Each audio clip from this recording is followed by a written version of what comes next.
Yes, I park in the handicap because, well, I am disabled. I am some-abled, and I've turned the wipers on. I am some-abled, but not fully. Walking can be very hard when you have damage in your back. Yeah, let's see if we can switch the camera. No, we can't. Okay, let's just hope that I'm in the picture. Am I in the picture?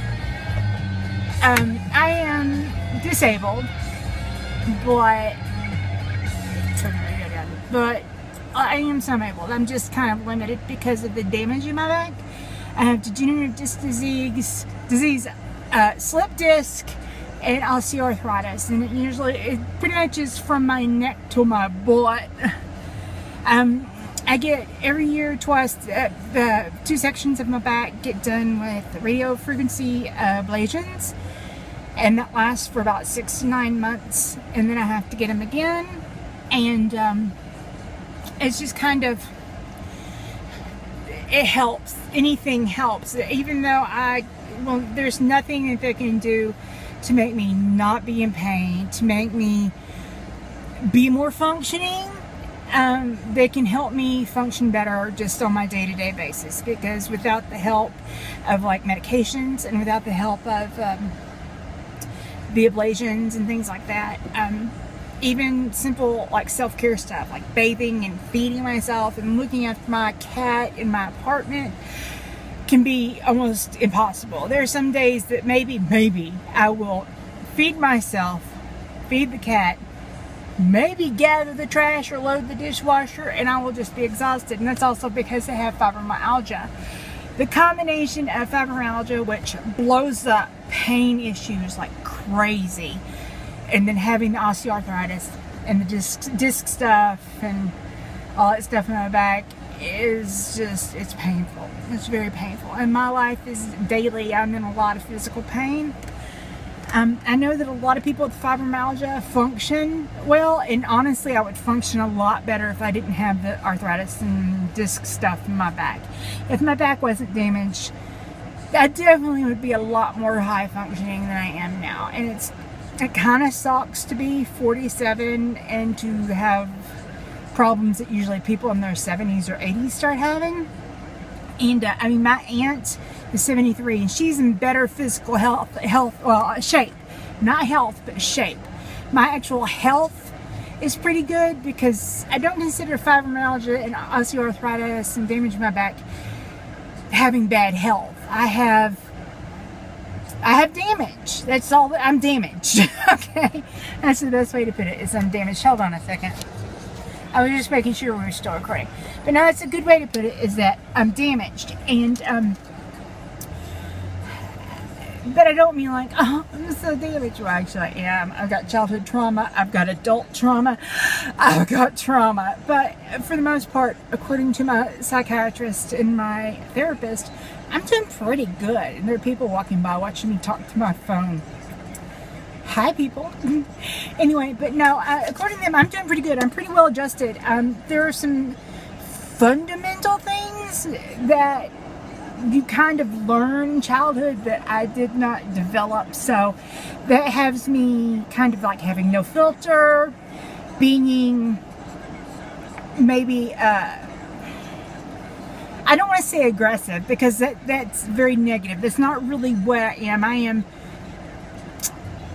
if there's somebody that I am interested in like being a friend or even as romantically, I tend to pursue, but not like as in like romantically pursue or like aggressively pursue. I just kind of won't let go of it until I'm going to make you my friend.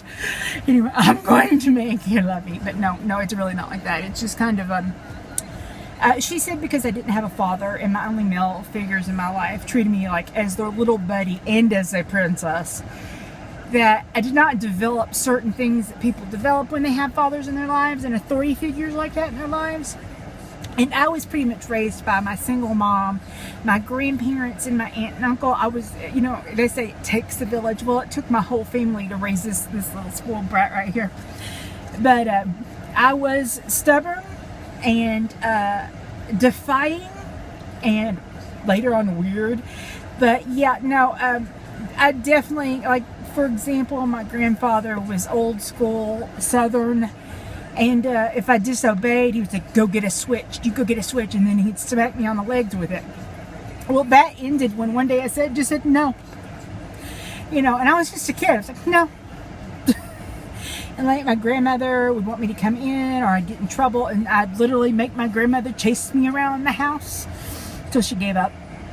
Stopping at my grandfather's bedroom window where he hung out all the time and listened to the police scanner, which is kind of weird. My family's a little strange, but I mean, old school Southern people, what do you expect?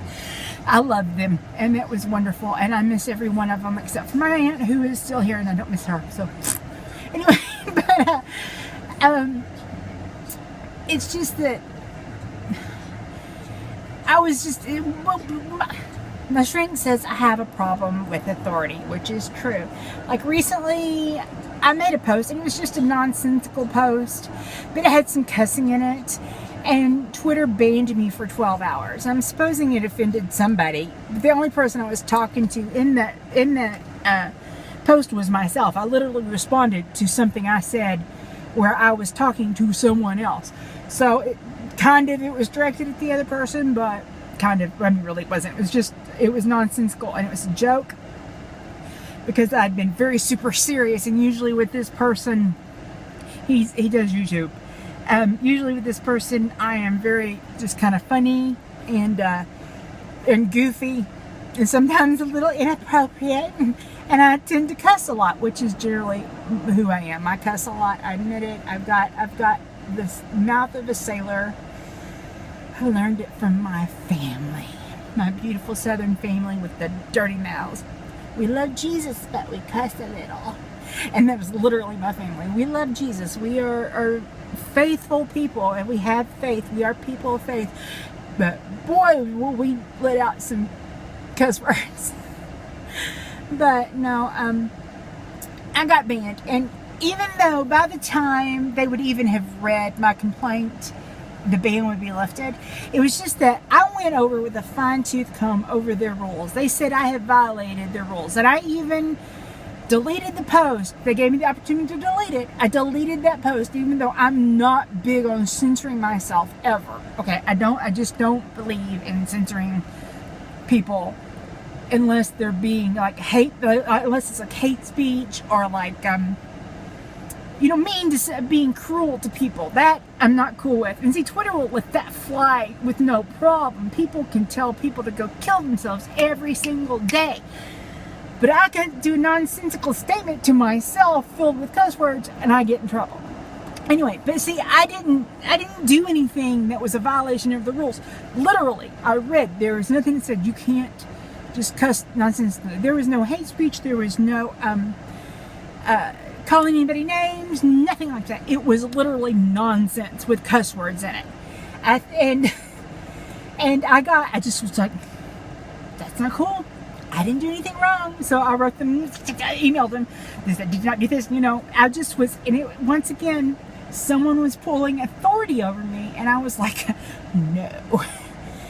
So yeah, I have problems with authority. And the thing is, I'm not cool with people having authority over me. I know that I have to obey the law, and I have to obey the politics, and the government. I have to do all that, and I do that. I'm a very law-abiding citizen. That's what's so effed up about me getting in trouble for things that come out of my mouth or out of my fingers, is that I am a law-abiding citizen. I am an ally for the LGBTQ plus community. I'm an ally for mental health community. I'm an ally to all the people with anxiety out there. I'm an ally for people who maybe don't have healthy bodies or healthy diets, but they love who they are. And you know, I'm an ally, and I am those, in some of those cases, I am those people. I am very pro-love, pro-peace. I'm a pacifist. pretty much a pacifist. I think there's only been one person ever in my life I wanted to do physical harm to, and this is the man that my mother's husband, who essentially neglected her to the point that she got a hole in her body with gangrene, and it had been there for a long time from a bed sore, and he wasn't taking care of her like he said he was, and she couldn't talk after her stroke and tell us, and she got put in the hospital, and he lost all rights because of it. Adult Services took over, and we lost all rights too as well. And in the end, because of where she was pretty much why she ended up dying, and she was where she was because of him. And yes, I had a period in my life where I fought hating him. I have never hated anybody in my life. I strive not to have hate in my heart for anybody. And I hated him for a while, and I had to work really hard for myself to not hate him anymore. And in the beginning, when I found out how much he neglected her and how bad it was, I wanted to go to his house and kneecap him. Not kill, not do any kind of mortal damage, but I wanted to take a bat and just kneecap him. And I didn't have a car, and it was probably a good thing I didn't have a car, because Heather might have gone to jail because he hurt my mama. He almost killed my mama, and in the end, it's because of him that she ended up dying when she did, and was in the shape she was in. He literally caused the last stroke that took her ability to communicate, because he refused to buy her medication for her blood pressure because it cost too much. And she had another stroke, and was in the shape where she couldn't do anything for herself. And he wasn't doing half of what he was supposed to be doing to look after her, and he told us he was, and she couldn't tell us he wasn't. And I lost my mom too early, and it was pretty much his fault.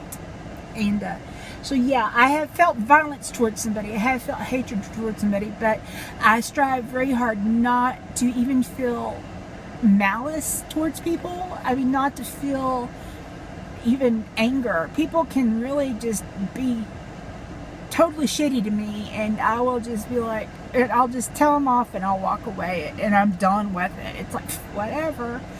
And you know, when I get in trouble for things online because of my mouth or because of my fingers, I get very kind of uppity about it, because when I've gotten in trouble like that, I really hadn't violated any rules. Like, I lost my Facebook account one time because the algorithm picked it up as a violation. It was not a violation. I was following the rules of a forum, and this is back a long time ago, like 10 years ago, I think, for Facebook.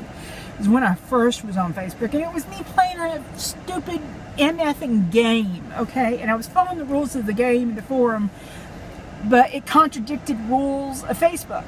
And so I literally argued back and forth 3 or 4 times with somebody at Facebook about it, that I had not done anything wrong, and I got my account reinstated. And that's just how I am. So anyway, I don't know what this vlog was about. I just decided I wanted to sit in a Kroger parking lot and talk about shit. I'm going to get bread and strawberries, because bread and strawberries are life. Not together though. Screw that. Not together. When strawberries are in season, I will literally eat them every day. And bread, well, you know, I gotta have avocado toast, because I'm basic. Anyway, but yeah, I'm sitting in a disabled, luckily there's a lot of other disabled spots, so it's not a big deal. But I'm sitting in the disabled parking in Kroger's talking about life. There's no point to this. Just say hey. So my babies, I'm gonna go, and y'all have a good day. Beautiful Arkansas weather. Let's have a look. Beautiful, beautiful summer. It's hot as balls out here, and that's right, I said balls. But look at the beautiful Arkansas weather out the window. The air conditioning is nice. The beautiful sky and trees and all that good stuff. So, peace.